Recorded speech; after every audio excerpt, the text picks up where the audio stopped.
The moon was hidden behind dark clouds, casting the city into an eerie twilight.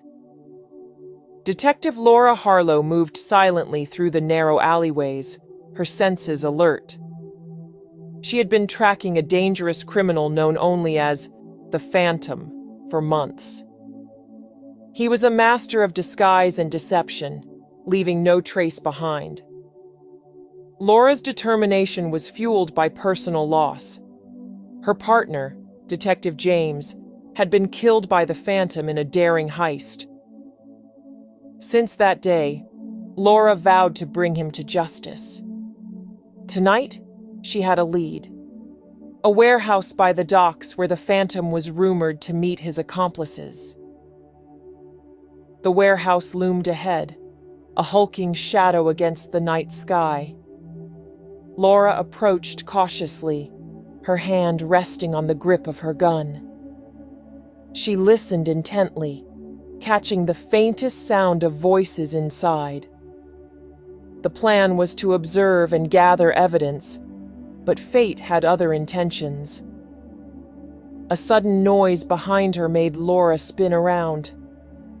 A figure emerged from the darkness, and before she could react, a hand struck her, sending her weapon flying.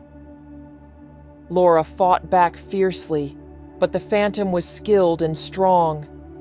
They struggled, the fight taking them inside the warehouse. With a swift move, the Phantom disarmed Laura completely and pinned her to the ground.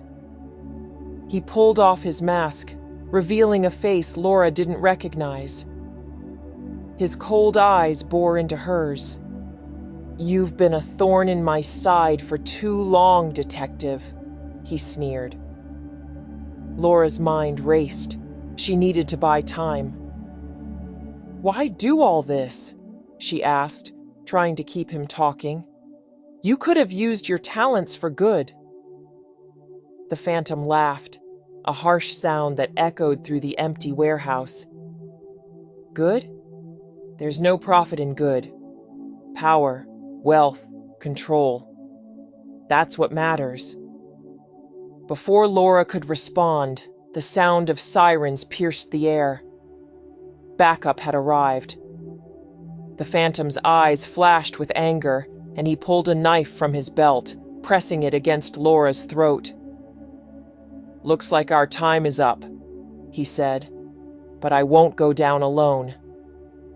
In a desperate move, Laura used all her strength to twist free, kicking the Phantom's hand and sending the knife clattering across the floor.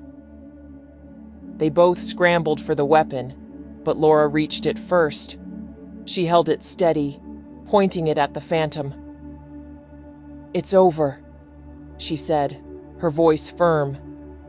The Phantom glared at her, then smirked. "For now," he said, "but there will always be others like me."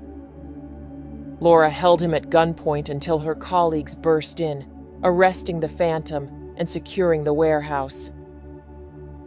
As they led him away, Laura felt a wave of relief, but also a deep sense of weariness. She knew the battle against crime was never truly over. In the following days, Laura received praise for her bravery, but she remained humble.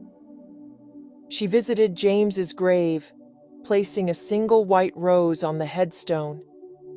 She spoke softly, promising to continue the fight for justice in his name. The moral of Laura's story is that the pursuit of justice requires unwavering dedication and courage, even in the face of personal loss. True heroes are defined not by their victories, but by their relentless commitment to doing what is right, despite the dangers and challenges they face.